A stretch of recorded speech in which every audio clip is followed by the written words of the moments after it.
Join Gator great Shane Matthews every weekday as he brings you all you need to know about your Florida Gators, including news, analysis, and opinions with some of the biggest names in sports. Find us on Spotify, Apple Podcasts, Google Podcasts, or wherever you listen to your favorite podcast. Or watch us live at 8 a.m. on Facebook, YouTube, and Twitter.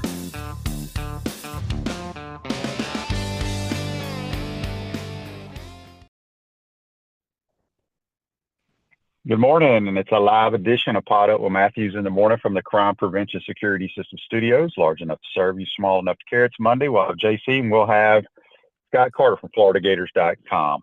A lot to talk about today.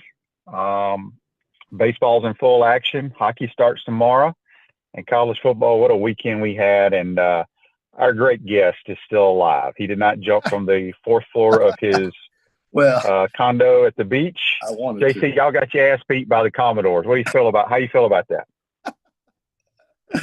Hey, I think that is. I mean, when you say that, it just really has to wake you up. What did he say?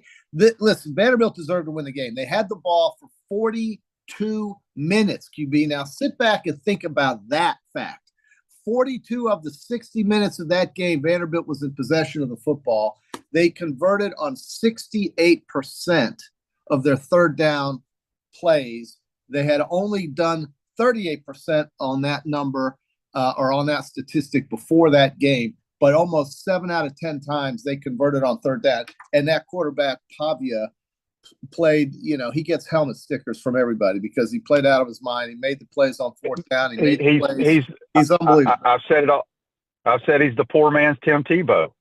But he can throw it. He passes the ball. Yeah, he's okay. He's not. He made plays. That's what Tebow used to do. Made plays. He's not your typical quarterback, but what a weekend with all the upsets in college football. It was outstanding. Miami got away with one, or they would have been upset as well. Yeah. But good gracious, college football is outstanding this past weekend. It absolutely did deliver, QB. It absolutely did deliver. We had Tennessee going down at Arkansas. They were the fourth-ranked team in the country. They scored 2 touchdowns in the third quarter. For the rest of the day, Arkansas's defense controlled that game. Miami should have probably lost. They scored 25 unanswered points to come back and win on the last drive. And then Michigan, the 10th-ranked team in the country, just couldn't get it going against Washington. They took the lead, but then Washington dominated the fourth quarter, and Michigan loses for their second game of the year. Certainly a quarterback issue there at Michigan. But listen, I picked Michigan to win, so I missed that one. But overall, pretty good. How did we do on our Peachland Dental picks? Right. So I was just going to say both of us went 7-6. Your losers were Louisville, Iowa, FSU, Michigan, and Missouri. FSU was a loser. I thought they got 17 points. They lost by 17 to Tennessee. Well, let's see. No, they didn't. No, they did. They lost. Dude, you didn't see the score? What was the spread? The spread was 14.5. Florida State lost by 16 points. Oh, I could have sworn it was 17. Okay. 14.5. But hey, Pitt, then last night you lost the Steelers, and I lost the Buffalo game. Bills are idiots. Not running clock at the end of the game, and then kicking it back to Houston deep out of their end zone. Just terrible ball possession there. I don't know if you saw that, but they threw the ball on 3 downs. Didn't make Houston use any timeouts. The Texans got the ball, and Fairbairn is about 100% inside of 60 yards, and he kicked a 59-yarder. Georgia did not cover with both. You had Auburn, so that was a good pick there. I had Texas A&M. You had Missouri. And then you had Nebraska. I had Rutgers, and I had SMU, and you had your beloved Louisville Cardinals. So that's how that worked out. And listen, man, it was a great weekend. Alabama, just got beat. That's all you can say. They got beat, and their defense can't get off the field. I liked watching the defense of Florida play a game where they were actually in the backfield against Central Florida. I think, how many sacks, QB? 5 or 6 sacks, something like that. So that was something new that we haven't seen all year. and it was nice to see. And then Tennessee losing to Arkansas was great. They stormed the field in Fayetteville, QB. Yeah, Tennessee has some issues right now. We'll see what happens. We got a bunch of texts here. Let's get to some of these, and we'll recap more ball here in a second. Chris and Mike on the Titan our text line says, Shay, defense is all about want to. This is the first time since Billy has been here that our defense played like their hair was on the fire. I don't think UCF is very good, and we have a rough final part of the schedule. I did think the defense played better. I will tell you this, though. UCF will not win another game. They won't. JC, tell me if you think they're going to beat any of these teams. All right. I pulled it up. Oh, did you? Okay. They play Cincinnati. I don't know. Maybe not. They play Iowa State. I don't think they're beating them. They're number 11 in the country. BYU. Probably won't beat them. Arizona. It's a long trip for Arizona. Who knows? Arizona State. Not out there, no. UCF plays West Virginia. They could beat them, but it's in Morgantown. Then they got the Utah. Then they got the Utah U. I see what you're saying. West Virginia looked really impressive at Okie State the other day. West Virginia could score, and that hurts UCF. A team that can score will hurt UCF because UCF all of a sudden has forgotten how to score. So I don't know why, but that's just been the case the last 2 weeks for Central Florida. I'm just glad we're not going to have to hear any noise from all the geniuses down in Orlando about how great their damn football team is. So they're bad. Their bad football team. It was a great win for the Gators. Yeah. But you know what their biggest problem is? Their biggest problem is quarterback. Yeah, he's terrible. He's awful. He's bad. Slow. He's bad. So. He should be a damn right guard or something like that. Yeah, he'd be a good guard because he's got good enough feet for a good guard, but he's not got good enough feet to play quarterback. So everybody's complaining about the second half. Look, we won the football game. We beat a bad team. We're not a great team, but we had one possession in the entire third quarter. Yeah, they're down two possessions, and they refuse to even throw the football, trying to win the game because they can't throw it. So it's a good win for us. I don't know if we got any better as a team. Quite honestly, I'm just being honest here, people, because I think UCF is that bad. And then we go to Tennessee. Tennessee's not going to be very happy. I'm not surprised they lost the game. I'm surprised at how much they struggled offensively. Yes. I do think Tennessee has a good defense.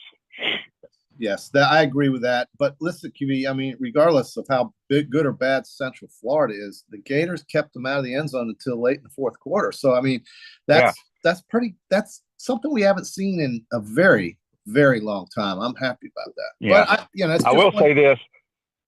The last interception that kind of ended it for UCF, it was a good call by Malzahn. It was a tremendous route. It was a horrible throw. It would have been a touchdown if he throws it in the middle of the field, but it was terrible. So anyway, let's get this text here from Frank on the Titan Mar text line. He says, an Alabama player got mad and kicked the football. That'd be Malachi Moore, who's a fifth-year player.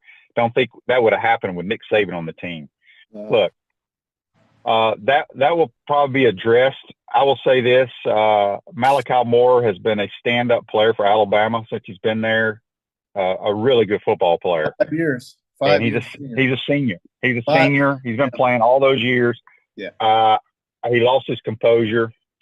We'll give him a pass on that. Listen, Vanderbilt brought a physicality, I think, that surprised Alabama. I watched the game. Vanderbilt was a physical football team. It's almost as if the entire program just kind of, they changed a lot of things this offseason, and they've got a leader out there who can get the ball in the end zone, dude, and that helps defenses when they see their offense score, I think. So Vanderbilt was physical with Alabama, and that's, I think, was what nobody saw coming. And yet there they are, a 22-point underdog, flat out. They led the entire game, QB. And they turned two turnovers into touchdowns. A tipped ball that went for pick six to the house, and then they sacked Milroe on a blind rush that just beat the right tackle, just ran right by him, hit Milroe from the blind side, and the ball came out. That was the end of the game. They went up 12. Alabama never gave up. They kept coming back, but it wasn't enough time, and they could not get off the field. Vandy wins. They deserve to win. Put Vandy in the SEC championship game against Texas A&M. Let's just go on. Just do it right. Vandy should be undefeated, quite honestly. Yes, they should have beat Missouri. That's another game they should have won. Absolutely right. Yep. Mm-hmm. So Zach says on YouTube, brought to you by Quality Plumbing, he was embarrassed and pissed off, Shane. Vanderbilt toppled Alabama. Yeah, that's what I just said. And you're not listening. Well, he may have said that before you said it. Well, it just popped up. Rob says, Shane says that about every team we beat. That was the worst Power 4 team I've seen. Look, I'm not the only one. You could ask anybody in the press box. I was shocked at how bad they are. And I will tell you right now, Mississippi State will not win another game. No. They might beat UMass. And then UCF may win one more game. And I'm just telling you, I try to be as honest as I can on this program. Do I think it's a good win for the Gators? Absolutely. But we beat a bad football team, people. I don't know. I mean, I'm glad y'all are excited, but I'm just telling you, we beat a bad football team. Well, look, and everybody was so hyped up about UCF.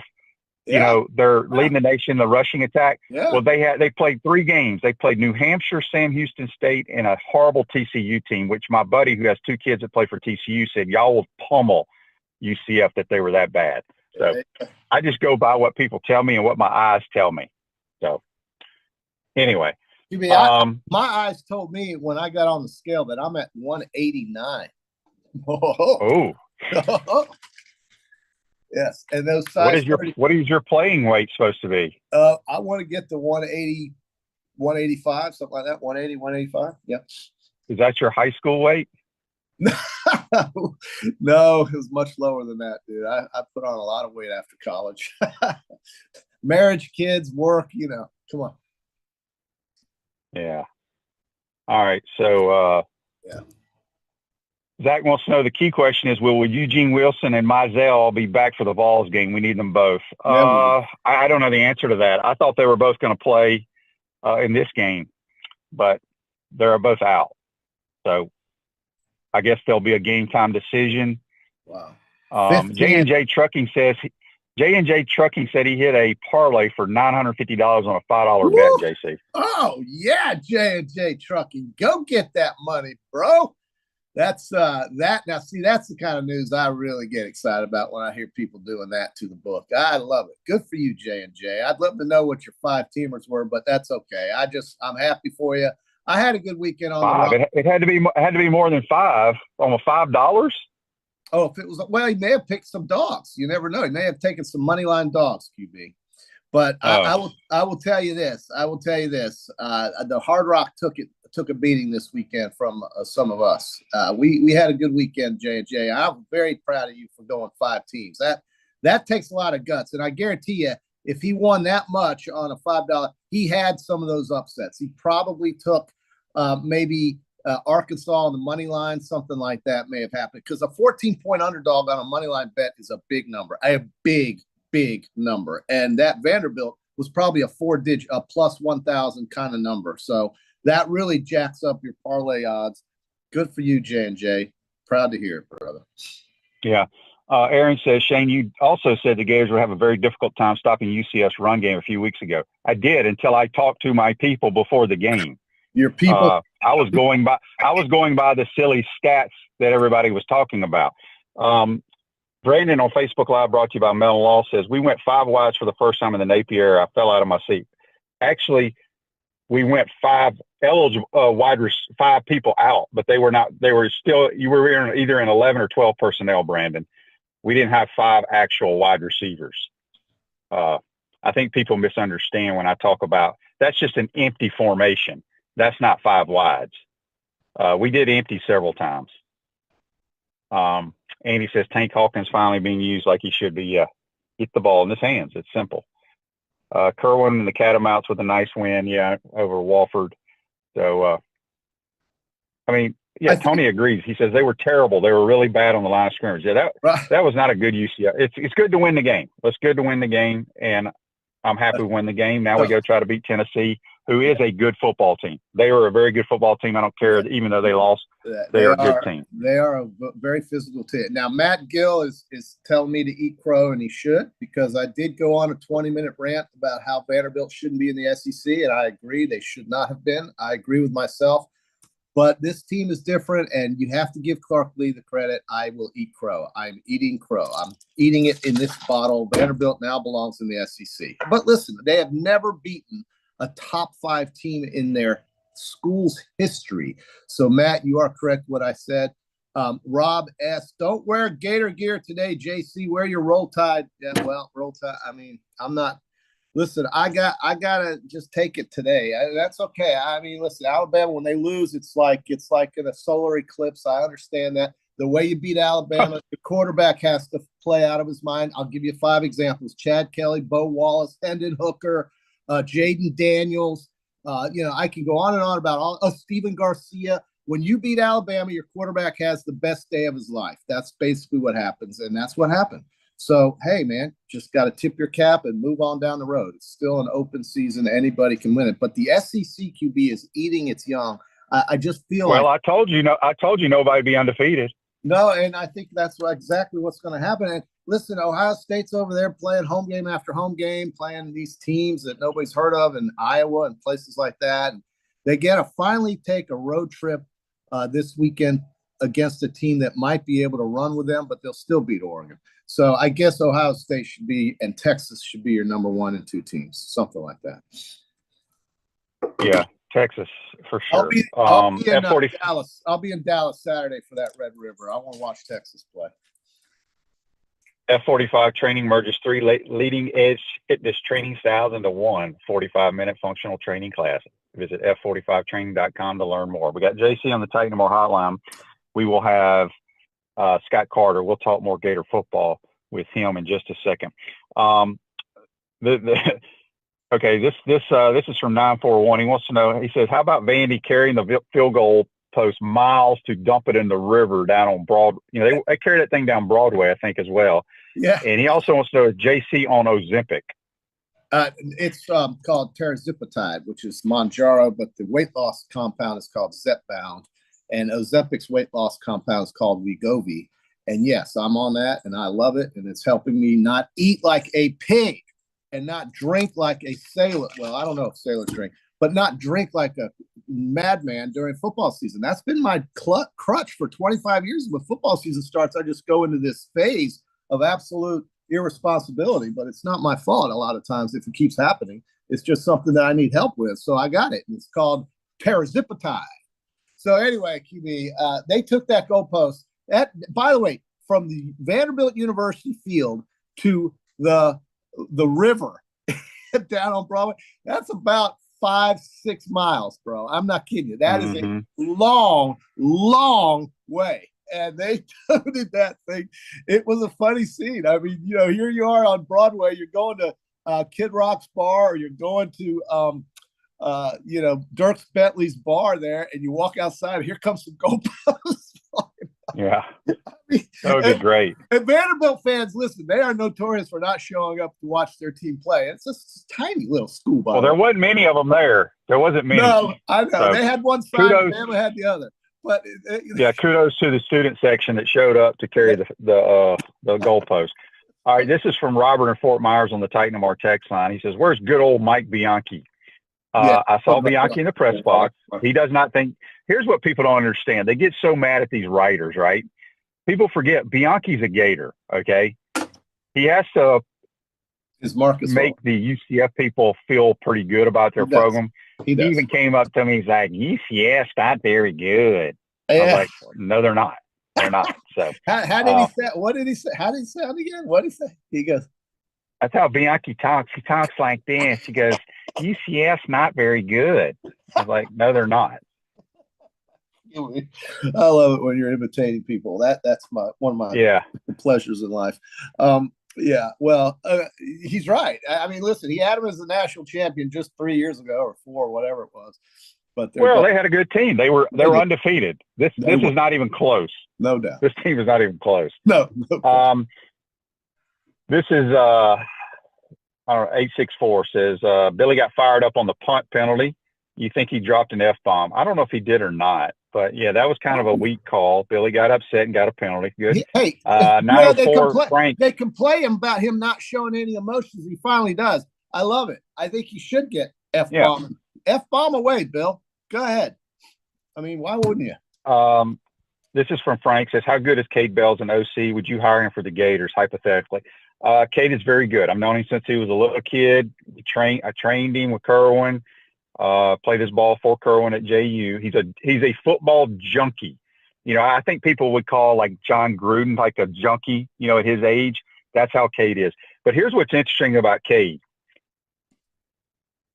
Well, not just Cade, but how Kerwin's, I would say 50% of his roster is from South Florida at Western Carolina. Yeah. Well, Cade took their 3 best players to Pitt.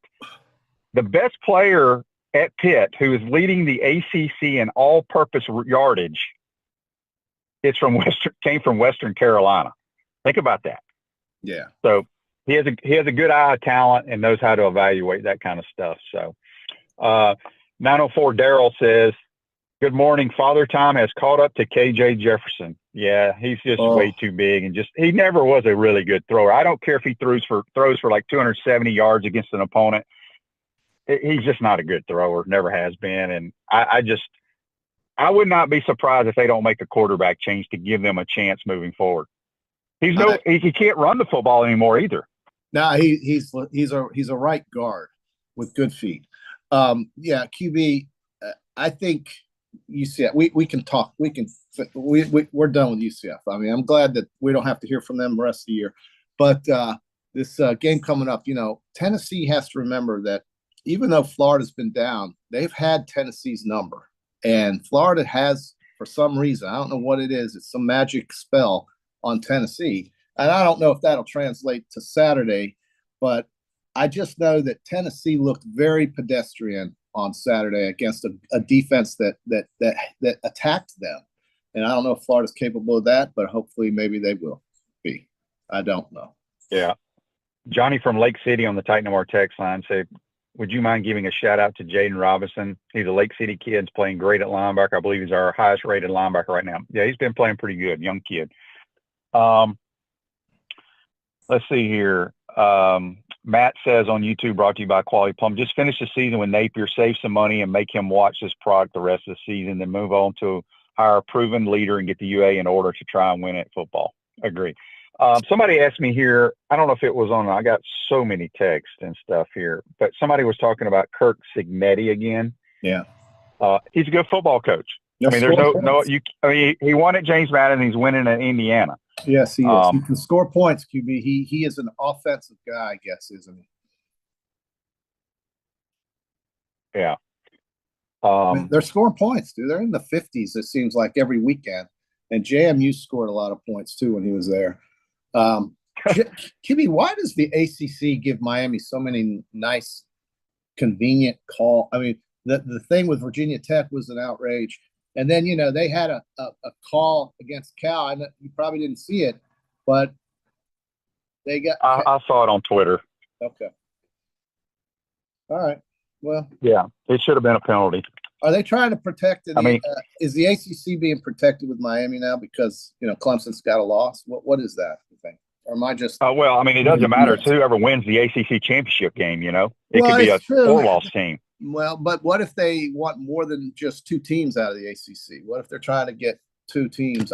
We'll see. I mean, it's possible. Here's the bottom line. It's undefeated. Cal blew the damn game. They blew the damn game. That's right. I mean, you're up 25 or whatever, 21 in the fourth quarter. Win the game. They blew the game. I didn't get to see any of it. Did they even try to shorten the game to eliminate possessions? I turned it off when they were up 21 late in the third quarter. I woke up in the morning and found out in the bathroom that they had lost by a point. And the thing is that this guy Ward, you know, he's going to do this, he's going to do that. You have to account for that. But Miami was beaten. They were flat beaten. And to their credit, they didn't quit. And maybe prior Miami teams would have quit. This team is a little different that way. And that's because of their leader at quarterback. I'm convinced that's what it is. It just elevates everybody else's game. And that's what I think Graham Mertz can do for Florida. You know, I'm not a quarterback rotation fan. I'm not a fan of this, QB. I think you got to just – I was a Ladway guy earlier, but now I'm convinced. You guys have convinced me, you and some of the other friends of ours have convinced me that Graham Mertz is the only real chance for them to win games. So let's just leave them in there and not sit them on the sideline and get them cold. I mean, just leave them in there, QB. It's not like you play 7 holes of golf, then you take 8, 9 off and come back on 10. Does that make sense to you? Would you want to do that? I don't think you'd want to. No, I don't like it at all. I don't like it at all. So why would Graham Mertz like it? And I just don't think that's the way we go right now, unless we have to do it that way, or Florida's up by 50. So I've changed my whole thinking around on that. I guess because they've won 3 games finally. But the real meat's coming now, brother. They're going to get Kentucky and Tennessee physical teams, and then we know what's coming after that. So. All right, real quick, Verone says on YouTube, brought to you by Quality Plumbing, Nico looked as sharp as AR-15 did versus Vandy on the last play of the game versus Arkansas. One guy threw the ball 20 rows into the stands. The other ran out of bounds in no time. I'm hoping that, people take it for granted, but I'm hoping Josh Heupel could say in his press conference, we told Nico, last play of the game here. Yeah. We have to throw it in the end zone. Have to. So. He just forgot. I think he just got in the moment there. Joe Milton did that for Tennessee a couple years ago in a play. I can't remember exactly who they were playing, but he forgot the situation and ran out of bounds. The clock was up. So, look, it's good to see Arkansas win a damn game. I'm a Sam Pittman fan. He is perfect for Arkansas. And Bobby Petrino, with the limited amount of offensive talent that they have, gets the most out of that team. Good for Arkansas. They finally won a close game. And South Carolina Matt says Graham needs to do a better job making reads in order to get the offense to be a bit more of explosive. We have a ceiling with this offense. I have no problem with him checking it out. You check it down because you don't have time or it's not open down the field. And are there times you miss it open down the field and don't do that? Absolutely. So it's not him, it's everybody. That's what you call good quarterback play, people. Yeah. Check downs, our whole offense was touchdowns, check downs, touchdowns, check downs. And that's how I've always taught people. That's all I learned. So I don't have a problem with it at all. All right, JC, before we get you out of here, This Day in Sports brought to you by Campus USA Credit Union. Put some star power to work in your financial life with Campus USA Credit Union. In 1992, the Tampa Bay Lightning become the first NHL expansion team to win their franchise opener 73 over the Blackhawks. Wow. Hockey starts tomorrow. JC, are you excited? QB, I thought the regular season's already begun. No? I thought it started tomorrow. No, I think they've already begun. Okay. No, you're right. Wait. I think you're right. Actually, I think you're right. But QB, more importantly, right now, in the baseball, and I'll wrap it up because I know we're waiting on Scotty. But the game last night between the Padres and Dodgers got a little ugly in the outfield because they were throwing things at Profar and so forth. Wait till they get to San Diego. You haven't seen anything yet. That's a college football crowd at a baseball game in San Diego. And then today you got the Tigers and the Indians, Guardians, whatever, the Royals and the Yankees. But these series, the Phillies and Mets yesterday, the Phillies are so fortunate. They used the long ball to come back. The Mets answer like they seem to always do. That's going to go 5, I have a feeling. The next game is going to be in New York, next 2 games. These are really entertaining. If you like baseball, these are very entertaining games to watch. And, most of all of them have been fairly close, very, very close.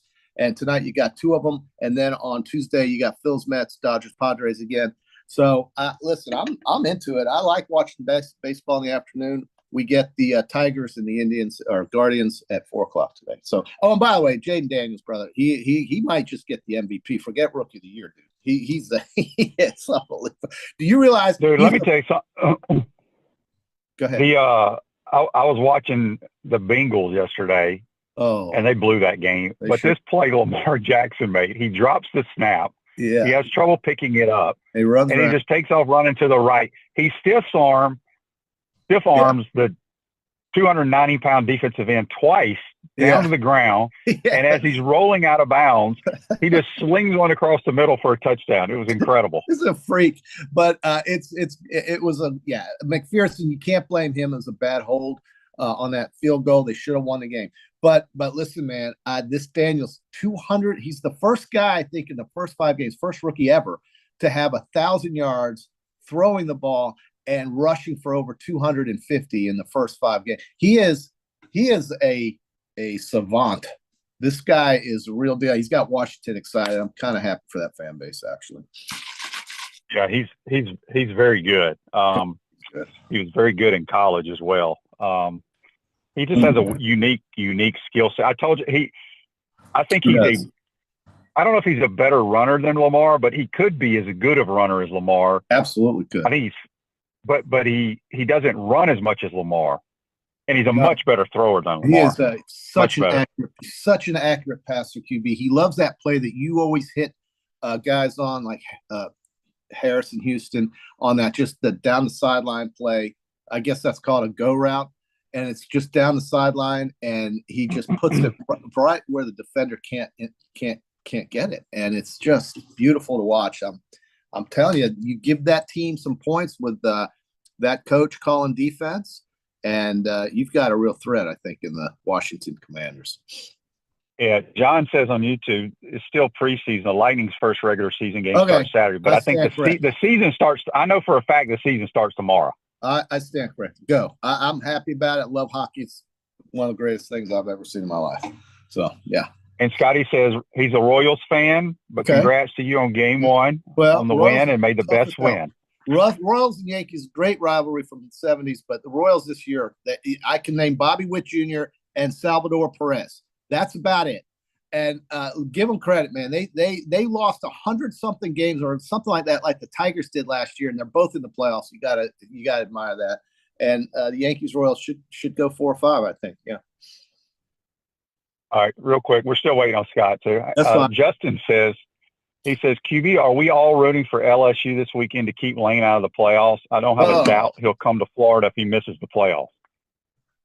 Well, that's interesting. I don't ever root for LSU, so I'm going to root for Mississippi. And I think we saw Mississippi respond the way they needed to, and they are legit, folks. I mean, yeah, they had a bad day against Kentucky. They still could have won that game, though, very easily by just holding Kentucky on 4th down.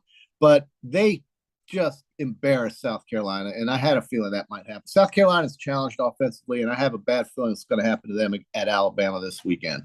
But Mississippi's legit, QB. You know that. I mean, you're up there. You know they're legit. You've seen them play. They just had a bad day against Kentucky, but you can't tell me. Well, Kentucky can muddy up a game, which they did. And as you said, they had, as Lane said in his press conference, we had chances to put this team away, and we didn't. That's correct. They didn't. So yeah, that's it. That's it. And how about? Go ahead. Go ahead. No, go ahead. A&M's 3-0 in the league. I don't know if anybody knows that, but their game at Missouri was clearly Connor Wegman's best game as a college football player. He was unstoppable. Le'Veon Moss, unstoppable. Texas A&M is a very real threat to win the league. They play Texas at the end of the year, but if you look at Texas A&M's schedule, it is not overwhelmingly hard. They've got LSU. They have no games. Right. They've got LSU and Texas in College Station. That is an advantage for Texas A&M. Any way you cut it, if that quarterback is healthy and that team is playing defense the way Mike Elko coaches it, that is a threat because they don't play Alabama or Georgia. So Texas A&M is a team you better watch. And then the Commodores try to keep it going at Kentucky. That'll be very interesting Saturday night as well.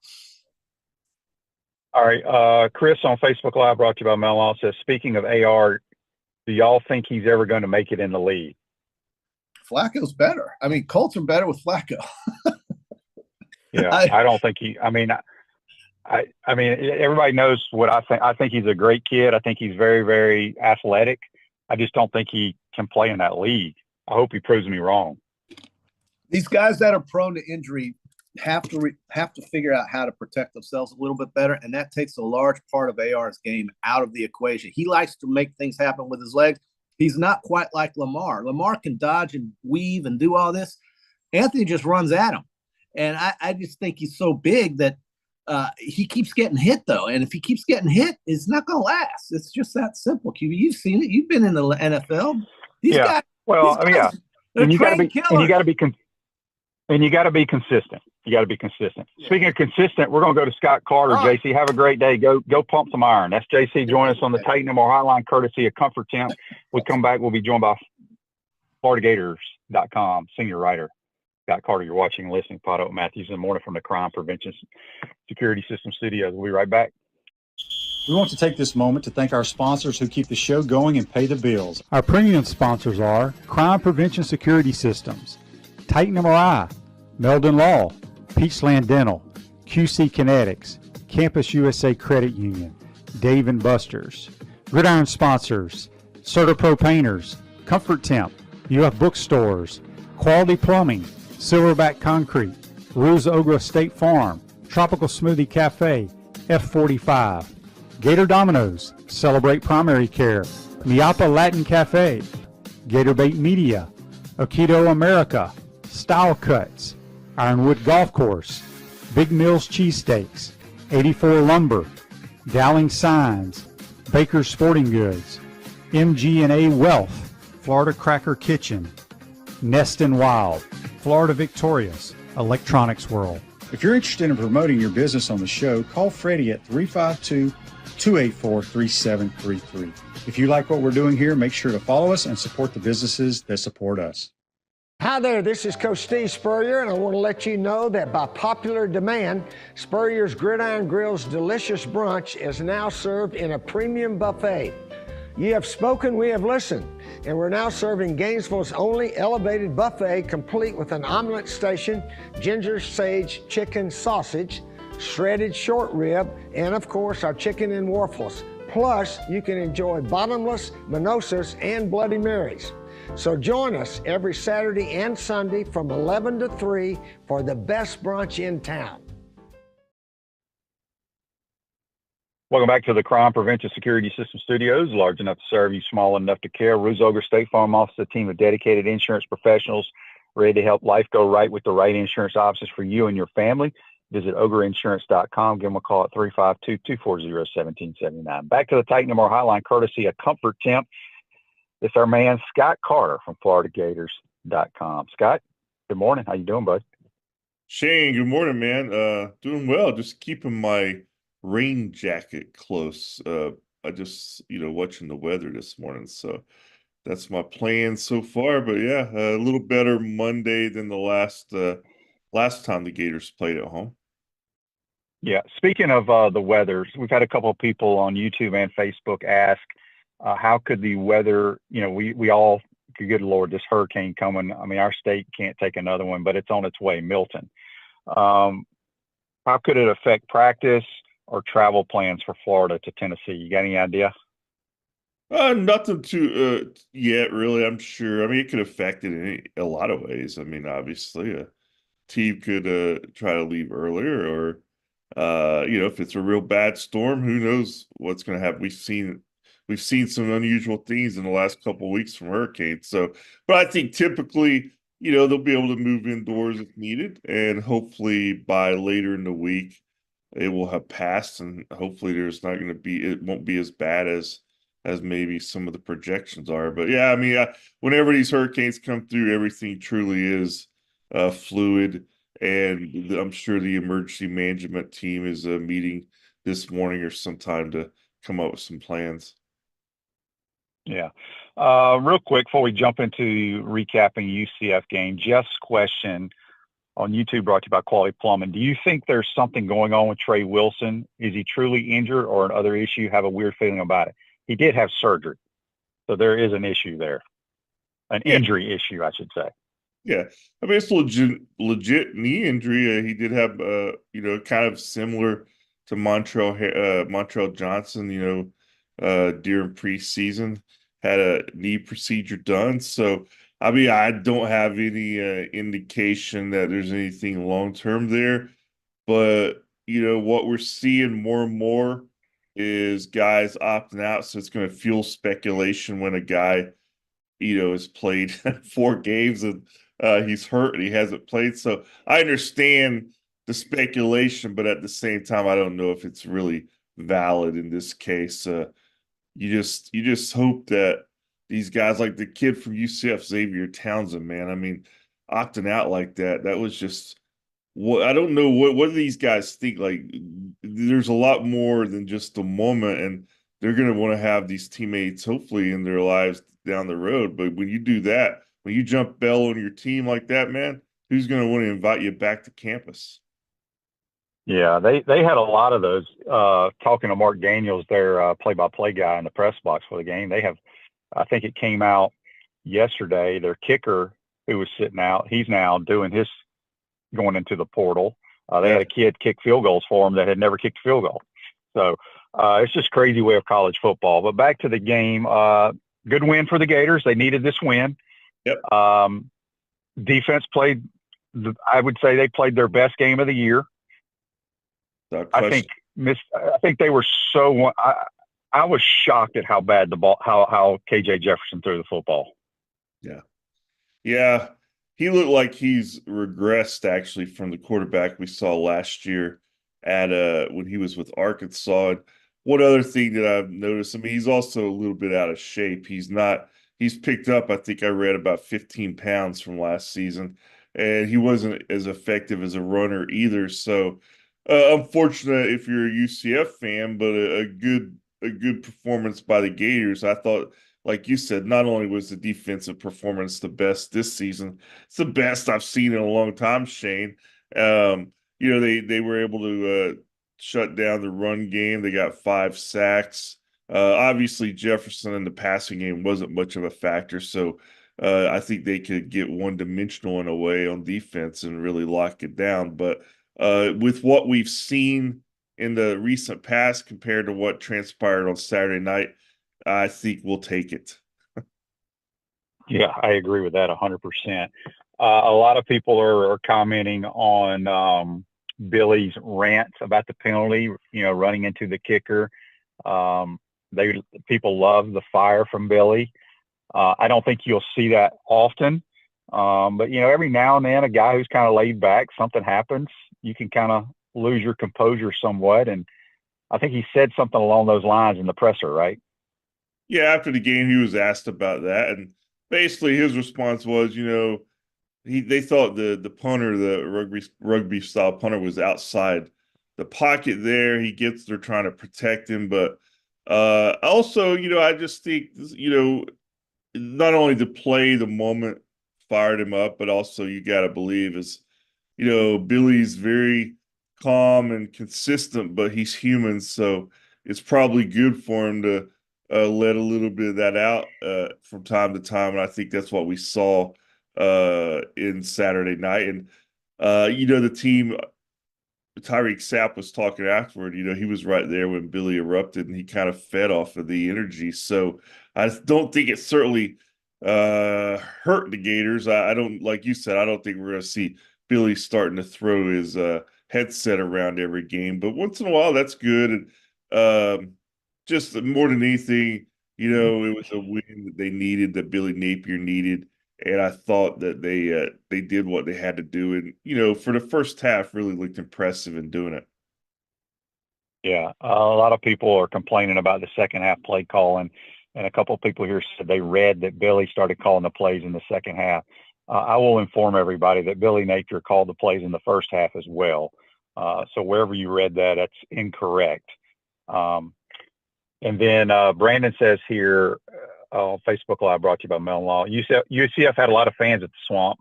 It was a good thing we jumped out early. And then Chris says it was disappointing with the turnout from the Gator fans, the north end zone upper deck, and the touchdown terrace were both half empty.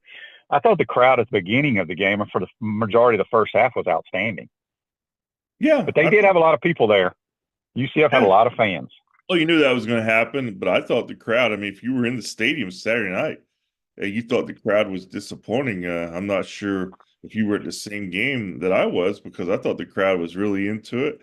And I thought it made a big difference early on. The Gators gave them something to cheer about with the long scoring drive to start the game. They got ahead and, kept the crowd engaged, which we had not seen, obviously, in the losses to Miami or Texas A&M. So, I'll say this right here, right now, man. I mean, that was a nice straight sellout at Florida Field. Whatever you want to say about the Gators and the way they're playing and coaching and players, blah, blah, blah. I give a hat tip to the fans. I mean, they've come out. And I remember some years, this is my 15th season, Shane, doing this. So I've seen different eras. And I remember I think it was in the McElwain era, that 2017 season. I mean, we had some games where it did not seem like the swamp at all. There was a lot of people not showing, but I have not seen that in recent years. So, I got to give the credit to the fans. I mean, they're wanting to see this team turn around, and we'll see if they can do it. But it hasn't kept them from showing up consistently. No, kudos for them showing up for sure. There's no question about that. John chimes in here on YouTube, and I'm glad he did. He said the HBC shut it down against Tennessee in '96, up 35-0. Tennessee got it within a touchdown at the end. Because, everybody's talking about the offense didn't do anything in the second half. I get it. We had like 4 or 5 plays in the third quarter, I think. UCF had the ball the entire quarter. So I'm not going to read anything into it. Look, as I stated, it's a team we should have beat. I'm glad we beat them.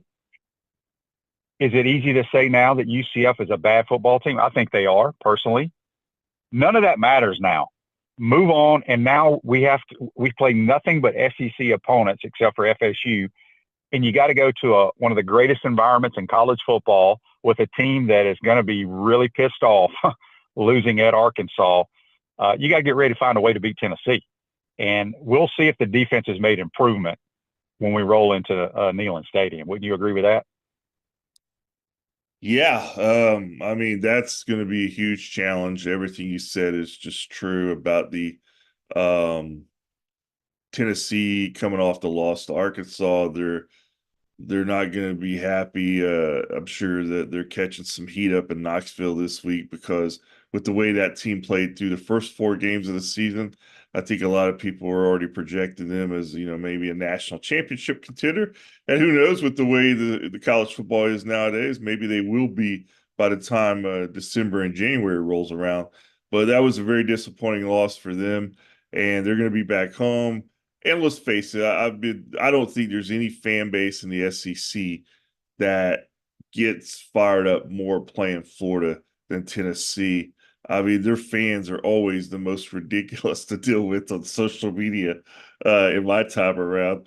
And, it's weird because Florida, even in, what has been historically a downtime for the Gators, they've still dominated this series for the last, 15 years or so. So, but this time on paper, Tennessee should, they're going to be favored. They have a lot at stake, but so do the Gators. And let's face it, Shane, after what we saw this past weekend, I don't know if this Florida team can make a huge jump through the course of the regular season. I still think there's some issues, but we're going to find out about more of them on Saturday in Knoxville. And we've seen a lot of big upsets. And, I tweeted the other night, believe it or not, I never thought this would be possible. But if Florida were to go up there and pull off an upset, they would actually have the same record as Tennessee, and they would be ahead of the Vols in the SEC standings. So that just shows you how much unstable the landscape is right now. Yeah, no question. It's a crazy world. Florida Crackers, the brand of original Floridians. Great food and Southern hospitality in the center of the universe, Brooksville, Florida. FloridaCracker.com. A few more minutes with Scott Carter from FloridaGators.com on the Titan MRI hotline, courtesy of Comfort Tim. Andy asked, God, are we fortunate to have Texas on our schedule instead of Vanderbilt? Hey, you never know. That was, to me, that was an all-timer. We were talking about in the press box, Shane. I mean, I don't know. You could say, okay, you have Appalachian State beat Michigan. Obviously, the Georgia Southern loss over the Gators a few years ago is one that Florida fans will always remember. But I think that Vanderbilt over Alabama game the other day, in my lifetime, that's the biggest upset that I can remember in college football. It kind of reminds me a little bit about in college basketball. If you're my age, you remember this school out in Hawaii, Chaminade, beating Ralph Sampson in Virginia. Oh, yeah. Which was a huge shockwave in college basketball. I don't know if this one's on that level, but if you grew up on the SEC and you know what these programs are, then this one resonates right there with me. But I think it is the biggest college football upset in my lifetime, in my opinion. And I mean, man, what happened afterward? I mean, they're going to be talking about, the goalposts being carried down the Broadway and the river for decades. They're going to be telling this story 100 years from now. So that's what makes college football, to me, great. And that's why You just don't forget upsets like that one. But what a time to be a Commodore, right?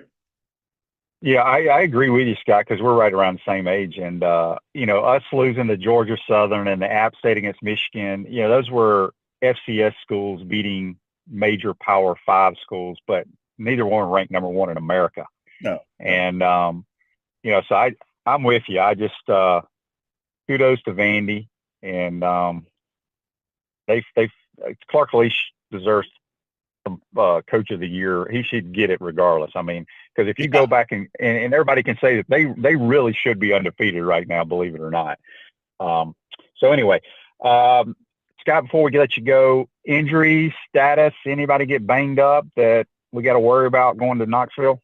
The one that came up after the game was Trayon Webb, who didn't play the other night. So Billy was kind of coy on that. We will get an injury report or a participation report. We'll get 4 of them this week, starting on Wednesday night through an hour and a half before kickoff. So we'll have a better idea of injuries.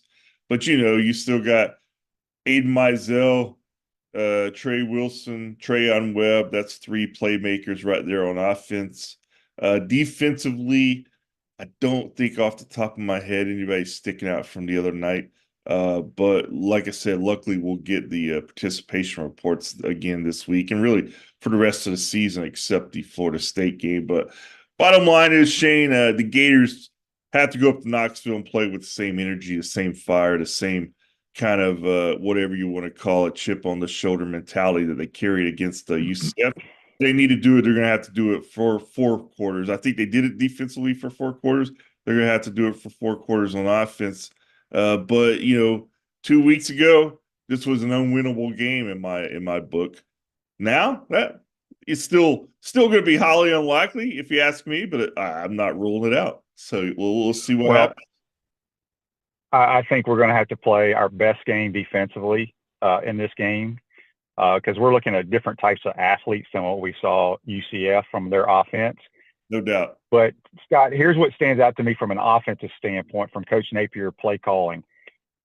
I feel between Samford, Mississippi State, and UCF, I feel like when we prepared watching game tape, we were like, okay, we're better than they are. They're not going to affect our quarterback in the passing game, and our skill guys can run by them or can take advantage of them in the back end. So we were aggressive. We have not really done that I can remember against teams that are equal talent level to us or better. We've been very conservative almost, is that the right word to say? So that's what I want to see. Can we continue being aggressive by pushing the ball down the field against Tennessee? That's all I care about. That's the only way we have a chance of beating them, in my opinion. You have to stay aggressive, play calling wise. That doesn't mean throw it down there if it's covered, but let's attempt the deep crossers and the posts and the wheel routes and that stuff. If it's not there, check it down. We didn't do that against A&M or Miami. Yeah. No, so it's kind of the classic. You got to go out there and win it instead of just playing to make them lose it. And I think you're right to some degree. I think Florida is going to have to come out and they're going to have to believe that they can win that game with what they have instead of hoping Tennessee makes some mistakes to keep them into it. And that's the way great teams, good teams play. I mean, so Florida, they still have a lot to prove. I mean, obviously, little back-to-back wins. It's nice, quieted the tone a little bit, but to really change the direction of the season and the big picture, I think you've got to win against Tennessee and some of these other teams that people aren't really giving the Gators any chance in. So we'll see on Saturday. Yes, we will. Scott, any good articles or covering any other sports you may have on the website this week? I'm sure some of your audience, I'll just give you this. Chris, we just put out that the longtime tennis coach, Roland Thornquist, he's retiring, after 25 years. Oh, 4 national. I didn't know that. Yeah, we just put it out this morning. 4 national championships, I think 11 SEC championships. So, for Gator fans who follow the program closely, you guys know all about Roland Thornquist. So congrats to him. He's looking for different things. He's done it for 25 years, so they'll start a search there. But yeah, that's kind of the big story on the website right now. Wow. All right, Scott. Appreciate your time, my friend. See you on the plane Friday. All right, see you, Shane. Scott Carter from FloridaGators.com. Join us on the Titan Tomorrow hotline, courtesy of Comfort Temp. Florida Victorious, proud NIL partner of the Florida Gators, joined today to help make Florida victorious. Appreciate everybody chiming in. We'll see you tomorrow, folks. Take care.